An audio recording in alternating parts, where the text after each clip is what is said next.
I was, on my way to prison 3 months ago.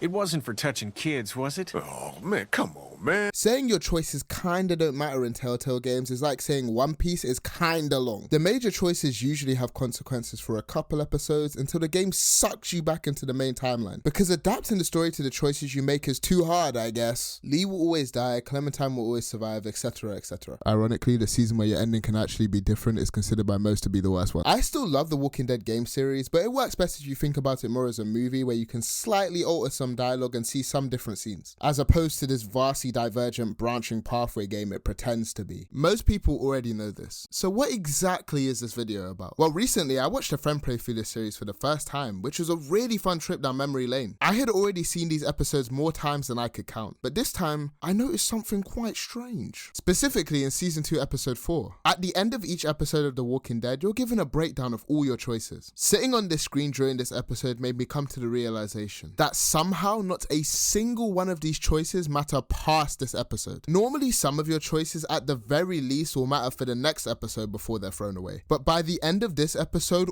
all of your choices are discarded. So let's dive into exactly why none of your choices matter in season 2 episode 4 of The Walking Dead. Now I know what you may be thinking, and no, I'm not going to say that the held the baby choice needed to have serious ramifications going into episode 5. That'd just be silly. Honestly, I'm more surprised this is one of the choices they wanted to showcase on this end screen, and not the other seemingly important one in this scene, but I digress. Let's ignore the holding baby choice and talk about the ones that actually should matter. Your first major choice of this episode is convincing Sarah to leave the trailer park or letting her get devoured by walkers. If you save Sarah, she hangs around in the background for the rest of the episode, having maybe 6 lines of dialogue, and that's a generous estimation. Near the end of the episode, she falls with the collapsed deck, and you get another choice to save her. But it doesn't matter what you pick this time. If you pull up Jane, Sarah will die, and if you tell Jane to save Sarah, she'll fail and Sarah will die. On one hand, I think this does give Jane more of a reason to leave, reminding her of her sister. That's a-okay, I like that. But this is a decision-based game and I don't see the point of giving the choice aside from keeping up the illusion. Telltale were no strangers to poorly handled character deaths. This isn't even the worst instance of it in this season. I also kind of want to mention that Nick dies off screen this episode, assuming you kept him alive in episode 2. It's just so lazy, you couldn't find another way to kill him off? Anyways, first choice doesn't matter past this episode. Your second major choice this episode is whether you should rob Arvo's supplies or let him keep them. This choice initially seems to be really important. You could take Arvo's supplies and help Rebecca, but that could come back to bite you later. Or you could let him keep his supplies, which would be happy days for him, but could lead to Rebecca possibly dying during or after giving birth. But the joke's on you, because the worst case scenario on both sides happen no matter what you pick. If you don't steal from Arvo, Jane will still threaten him and take his gun, so he will still accuse you of robbing him. You can remind him it wasn't you that robbed him, and he goes, oh yeah.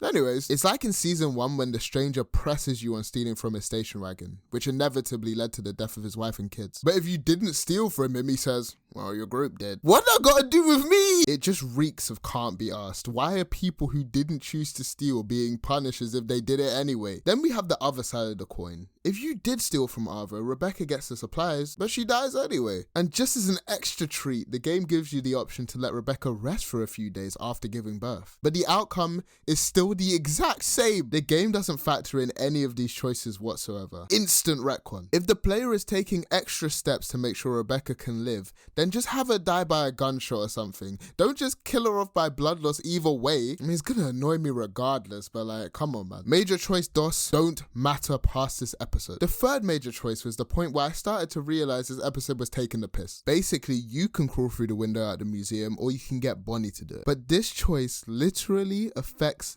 nothing, not even for a little bit. If you climb through, the walker in there attacks you. If Bonnie climbs through, the walker in there attacks her. That is it. You can't be serious, bro. The only thing this maybe possibly affects is your relationship with Bonnie. But that doesn't matter either, because whether she feels remorseful about it or not, she still plots against you and a literal infant in the next episode. I can't stand Bonnie. Anyways, choice third doesn't matter for even 2 minutes. Ignoring the baby choice, your final major choice for this episode is to either shoot Rebecca or call for help. Okay, this is actually the most useless choice of the episode. This choice deadass affects 4 seconds. They can't keep getting away with it! The furthest this choice goes is you shoot Rebecca or you call for help and Kenny shoots Rebecca.